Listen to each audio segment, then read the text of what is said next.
Jurm was directed by Vikram Butt and stars Bobby Deol, Lara Dutta, Gul Panag, and Milind Soman in one of the craziest movies I have ever watched. My history with this film is that it came out in 2005, and I watched this, I believe, in 2008. I remember my mom recorded this on DVR, and I had to watch it because I thought it said Jurm. What? I thought, oh, I need to check out this movie that's called Jurm, and I watched it, and at the end of it, I was like, this had nothing to do with germs. It was a crazy movie. This movie is just about Bobby Deol's character named Avinash, who is a rich businessman. And by the way, they never tell us what he exactly does for his job. They just say he's a multimillionaire.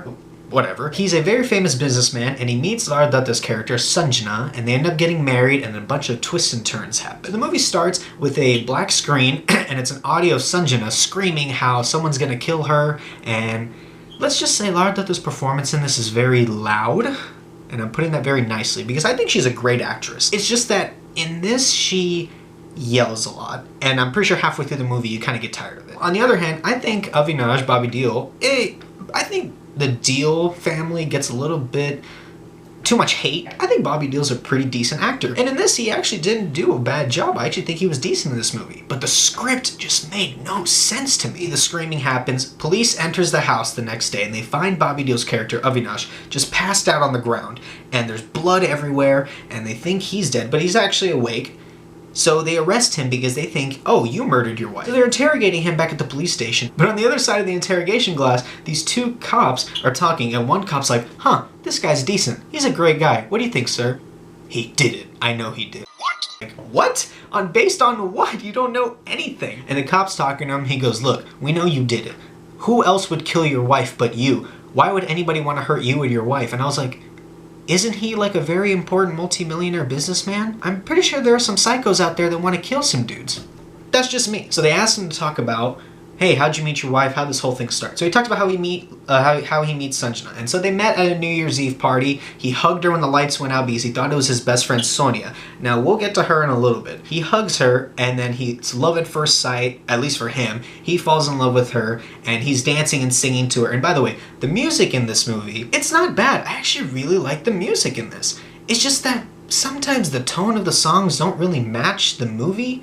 It just makes no sense to me. So at the end of the party, he's all happy, he's celebrating, and then he turns around and she's gone. She's nowhere to be seen, so he's upset. So he's sitting in his car in the middle of the night, and he's just all depressed, you know, like, oh, it's the one that got away. All of a sudden, this car just comes bolting right past him and smashes into a pole. But what's funny about this scene is that there was a car right behind him, a Hummer. The Hummer's like filled to the brim with just a bunch of guys, and they go to the car and they're like, holy crap, she's dead. Let's get out of here. And I'm like, why? Y'all didn't cause the accident. Y'all can help her, right? Like, is that just me? Like, you don't have to run away. You didn't do anything. So Avinash goes and he looks and it's Lara Dutta, it's Sanjana's character. And by the way, when you look in the car, it did not look like the person was in an accident. She's literally like the wheels here. She's just like she's like, let me make myself all pretty. No, like, it looked like that, hey, you just fell asleep at the wheel. So he takes her back to his house. There's a doctor there. And the doctor's like, yeah, she's fine, don't worry. And his best friend, Rohit, who is also his lawyer, goes, hey, shouldn't we call the cops or take her to a hospital or something like that? He goes like, nah, the police will hassle her. Keep her here. So the next day, Sanjana wakes up, and then he ends up flirting with her. And by the way, his pickup line, and just so you know, for this movie, I made notes. Look at this. I might as well have written a freaking essay. He says, I want to thank the person that you were running from on the night of the accident. Because of that person, you are the reason you are in my house right now. What? He's essentially thanking the person that caused her to get into an accident because she's now in his house. What a flirt. And then he hires her as his secretary based on no grounds whatsoever. And then they end up falling in love, they end up getting married, yay, happy days. But then he says that he starts to get suspicious of her because she's starting to lie a lot more, she's starting to go out without telling him, she's going to places and lying a lot. He's obviously getting very suspicious. So he literally stalks her the entire day, and he ends up finding her at a hotel room, and she goes up to a hotel room, and he basically assaults the concierge, like grabs him by the collar, and he goes, where is she? Where is she? And by the way, this is not okay, Don't do this. He's trying to chase her and she ends up escaping, and in front of the public, outside of the parking lot, he's yelling, I'm gonna kill her! I'm gonna kill her! And I'm just like, You are telling this to police officers right now. Of course they're gonna think you're suspicious because now you've yelled out, I'm going to kill you in front of everybody. Obviously he's very upset. He's like, look, I'm gonna catch you red-handed. They end up going to a party. And at this party, he gets fake drunk, and he's just singing to her and all that stuff. And so she escapes. He meets her at the house, at that farmhouse where the crime happened. He's basically yelling at her, just saying, how could you do this to me? What's going on? And so he gets so upset, he grabs an alcohol bottle, breaks it, and is holding it against her. And he goes, you tell me who it is, or I'm gonna kill you right here. Dude, that's the second time now you've told the cops that you were gonna kill this woman. And yet somehow we're supposed to believe that you're innocent. We know he's innocent, but at the same time, now we understand why you're the #1 suspect and that this is not helping your case whatsoever. He basically chases her into a room, she locks her door, and he goes, fine, I'll wait here. And then he drinks himself to be unconscious. So that's all he remembers. Come back to the present day. Now they're in court. And so the court scene is very interesting, you know, it's just a very typical court drama. The one part that made me laugh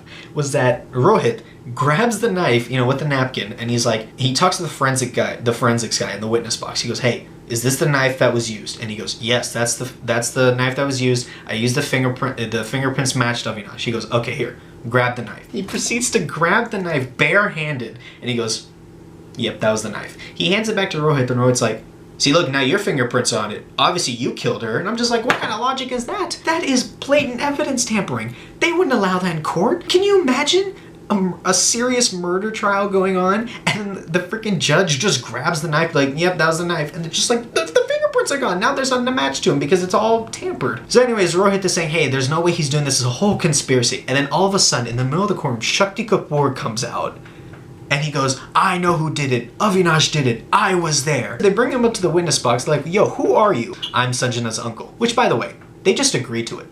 They just said, oh yeah, that's Sanjana's uncle. He didn't provide ID, didn't provide any family photos to prove it. No, they're just like, yep, that makes sense.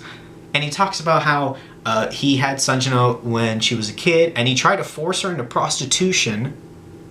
He was blackmailing her when he found out that she was marrying a multimillionaire. That's why she was acting all suspicious around him. And all of a sudden, and the funny thing is, why are people finding him a credible source? They haven't confirmed that he's the uncle, and not to mention, he just said that he wanted to put a 5-year-old into prostitution. So he goes, look, I saw it. I was waiting there at the farmhouse, and I saw Avinash stab her 3 times and then bury her. So everybody's like, okay, let's go see the body. They go see the body, they dig it up where he says, and they find a skeleton.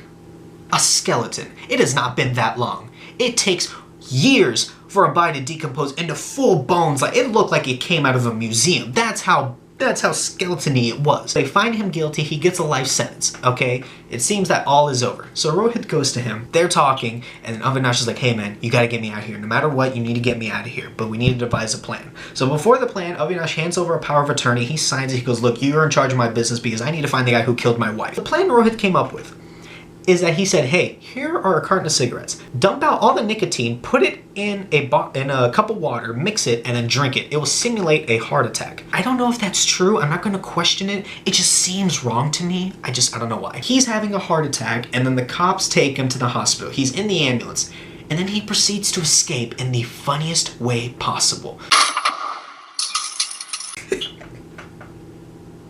Can we please see that again? That's just amazing. He proceeds to escape through the woods, and the cops are just stormtrooper aim. It's just terrible. They can't shoot him whatsoever. Rohit picks him up, and they go to a deserted place, and Rohit's like, hey, we need to switch cars. When Avinash gets out, it turns out that Rohit has a gun. He says, hey, I have all your money now because you signed over the power of attorney. He shoots Avinash 3 times, and we think Avinash is dead. Then it turns out Avinash wakes up in Sonia's house. Now, Sonia is Avinash's best friend, and she actually loves him, but he doesn't love her. It's a classic love triangle stuff. She says that, hey, I followed you, I saw that you got shot, I brought you to my dad's house, you're safe now. And obviously he's just filled with revenge, and he needs to get healthy again. Another song plays, and he's just getting all rockied up, you know, motivating and walking and all that stuff. They find out that he's in Malaysia, and he's this big businessman. He's on the cover of Time magazine, whatever magazine they were showing. He decides to go to Malaysia with her. They meet a cab driver named Harry. Harry is such an interesting character because he shows up and he goes, you guys are from India. Oh my god, I miss my motherland. Come on, get in my taxi. And by the way, before they get in the cab, he goes, hey, get in my cab. Why are you going to go into this cab? You Indians do not need to go in this Chinese taxi. Do not go in this Chinese taxi. Come to me. That was so unnecessary to say. When they were writing the script, did they think, oh, we need to have this dialogue in here. Oh, it's beautiful. They're going to love it. They go to the hotel, And Avinash is like, all right, I'm gonna shoot him with my sniper. Okay, I'm gonna kill him there at the party because there's this big party going on at the Malaysia hotel, and he's like, I'm gonna shoot him there. He shows up to the hotel, and by the way, there are no guards at this giant party. There's like one, and I can't believe it. For a guy who's like supposed to be the biggest businessman in Malaysia or whatever, yeah, there's no guards there. So he literally sets up his sniper and he has Rohit in his sights. He's about to basically no-scope Call of Duty him right there. But then it turns out that, oh, Sanjana's still alive. And that Sanjana and Rohit were together the entire time. Dun dun dun. He freaks out and he has to leave because he can't handle the pressure. And he's like, I'm gonna get back at all three of them. So Sanjana, Rohit, and the fake uncle, I'm gonna get back at all three of them. How it starts is that he first goes after Chamanlal, which is the fake uncle that was there. Now, they had, I don't know what they were thinking, but they decided, hey, how can we make this uncle a bad character? Oh, I got it. Let's just make him a perv. Obviously, they devise a plan where they make Sonia become a Chinese model. I don't know why they decided to make her a Chinese model. They could have just made her a model. So she seduces him, brings him back to a hotel room. And by the way, when they're talking in the hotel room, their foreplay, we get a quick India versus China history. And I don't know why, but that's what happens. They basically seduce him and trick him by tying him up. And then he's about to set the apartment on fire. But then obviously Jamanlal tells the entire plan that, hey, that night, we killed a prostitute. We stabbed her in your house and then we buried her. She's actually the one that got buried. Now, the way I see the plot hole is that when you stabbed her, there's a bunch of blood everywhere and they proceeded to not clean it up because they just put Avinash over it. And I'm just thinking, hey, why didn't they test that blood out? Because they didn't clean it up. Nope, just me? Okay. He proceeds to drown Chamanlal, so that's the end of Shakti Kapoor in this movie. And then he decides, hey, I'm gonna go after Sanjana. So how he proceeds to go after Sanjana, this is the part of the movie where it is the craziest part. And I honestly couldn't believe it when I was watching it. I literally had to pause the movie several times because I couldn't believe what I was witnessing. He decides to mentally torture her. First at the apartment. So her apartment is like huge. It has a pool and everything. So the lights go out and she's like freaking out like, oh, whatever. And then Rohit comes home and she's like, okay, good, you're here. So she leaves to go back to the pool and then Avinash is in the pool in his old prisoner outfit that is bloodied, remember, because he got shot 3 times? He's laying in the middle of the pool, and he's just standing there. And he's just sitting there in the pool, just like all bloody, and the pool is filled with blood, and he's just floating there like all dead and stuff. And she starts screaming like crazy. She goes back inside to bring Rohit, and then when she comes back to the pool, boom, it's like nothing's there. I don't know the filter on that, but it's an amazing filter. I need to buy that filter. That's amazing. So obviously Rohit's like, hey babe, you need to calm down, you know? And he says like, my darling, my sweetheart to her like way too much. He goes like, Sanjana, my sweetheart, my darling, like way too much. Like it's disturbing. So the next day she's out shopping. He plays more mind games with her. By the way, this is the middle of a public mall. He proceeds to chase her wearing his prisoner outfit. I don't know about you, but if I'm in the middle of a mall and I see a dude wearing a prisoner's outfit and there's blood all over it, I'm not gonna be like, oh yeah, that's normal.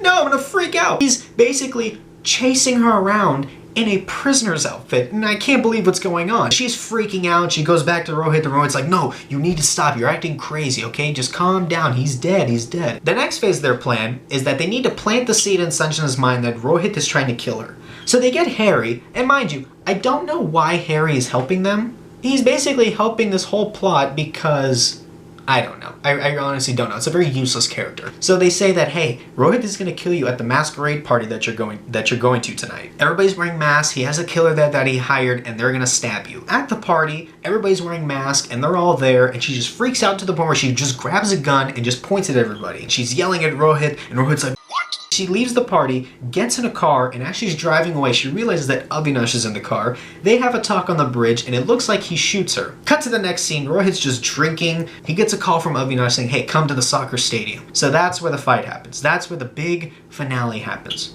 at a soccer stadium. He goes to the soccer stadium, and he's like, hey, who are you? And then Avinash reveals that, hey, I'm still alive. And Rohit's like, what? I can't believe it. He has the power of attorney documents. He goes, sign over my wealth. I need it back. And he goes like, no, I won't do it. So they proceed to have a huge wire work crap show of a fight. I can't believe what I'm watching. Rohit gets a gun and shoots Avinash again. But this time, somehow, Bobby Deol backflips out of a bullet. He backflips to dodge the bullet. I've never seen that before. He proceeds to beat up Rohit. He grabs a gun and he's just shooting Rohit in the leg and he chases him down into a parking lot. Milind Soman's sounds in this are so weird when he's getting shot. Like every time he gets shot, he just goes,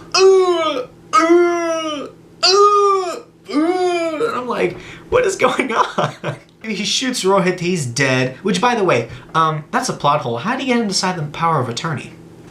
I don't know. Cut to the next scene. Sanjana wakes up in her apartment and there are a bunch of cops there and they're like, hey, you killed your boyfriend, look. And Rohit's dead body's there, you know, all weird. And so they're interrogating her and this scene was so unnecessarily funny. So she's sitting in the interrogation room and she's like freaking out because there's two cops in the interrogation room just yelling at her. So one is Malaysian and the other one is Indian. And one is yelling at her in Hindi and the other one's yelling at her in Malay. So she's just getting berated by Hindi and Malay, and it's just the funniest thing in the world.